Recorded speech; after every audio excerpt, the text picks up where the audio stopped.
హద్దు మీకంతా వైకుంఠంలో ఇది చూపిస్తారు కదా, అట్లా అరచేతిలో వైకుంఠం చూపించినట్లు చేస్తారు వాళ్ళు. I provided with jugglery of words, promises and dreams. Thus the deceit and the fraud is camouflaged under the name of e-marketing and business. The claim that the wellness products, that is the biodisc and cheap pendant, are medicinal and spiritual products are after all a matter of faith. It's a chain where a person is fooled and then is trained to fool others to earn money అని చెప్పి చాలా అంటే చాలా clear cut చెప్పడం జరిగింది. మన supreme court కూడా చాలా క్లియర్ చెప్పింది. ఇదంటే ఇది ఒక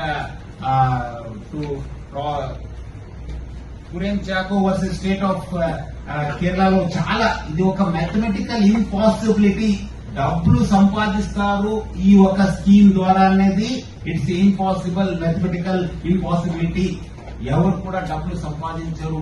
కింద ఉన్న వాళ్ళంతా బకరాలు అవుతారు, పైన ఉన్న వాళ్ళు ఎవరు షేర్ హోల్డర్స్, ఎవరు డైరెక్టర్స్, ఎవరు ఎండీస్ వాళ్ళే లాభం పొందుతారు.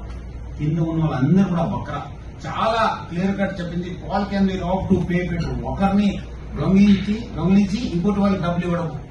That is the motto of all the schemes. So public అందరూ కూడా అలర్ట్ ఉండాలని చెప్పి కోరుతున్నాను. దీంట్లో మన ఆఫీసర్స్ చాలా ఒక నెల నుంచి చాలా కష్టపడినారు. చాలా మంది విట్నెసెస్ ఐడెంటిఫై చేశారు, చాలా మంది డాక్యుమెంట్ కలెక్ట్ చేశారు.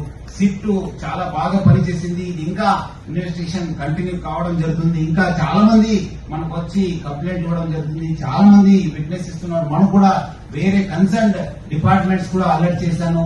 ఎన్ఫోర్స్మెంట్ డైరెక్టరేట్ ఆల్రెడీ దీనిపైన కేసు ఉన్న వాళ్ళు కూడా అలర్ట్ చేసి ఇట్లా కేసు అని చెప్పి వాళ్ళ దృష్టి కూడా తీసుకెళ్లడం జరిగింది. సో ఈ ఒక కేసుని మనం ఇంకా ముందుకెళ్లడం జరుగుతుంది. పబ్లిక్ అందరూ కూడా అప్రమత్తం ఉండాలని చెప్పి నేను మరీ కోరుతున్నాను. Unit is nothing but pure money circulation scheme. వాళ్ళు ఏదో మాకు చెప్పినా మీరు నమ్మవద్దు.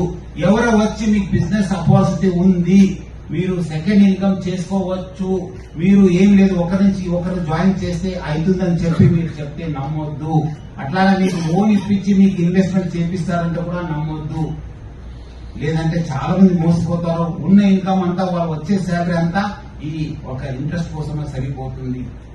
చాలా మంది ఇప్పుడు చూశారు కదా, హరికృష్ణ అనే వ్యక్తి ఆయన 5 లక్షల రూపాయలు మోసం కావడం జరిగింది.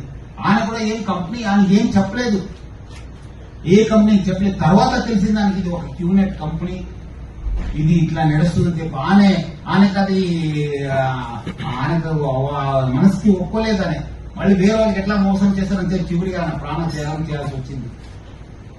సో ఎంతో మంది మానసికంగా చాలా ఒక ఎగోనికి గురి అవుతున్నారు. సో ప్రజలు ముఖ్యంగా ఈ పేరెంట్స్ ఉన్న వాళ్ళు అందరూ కూడా ఐటీ కంపెనీస్ అందరూ కూడా రాయడం జరుగుతుంది. ఐటీ కంపెనీలు ఇలాంటి మీ దగ్గర స్కీమ్స్ నడుస్తున్నాం, మీరందరూ కూడా చాలా జాగ్రత్త ఉండాలి. మీ ఎంప్లాయీస్ కూడా చెప్పాలి. ఎందుకంటే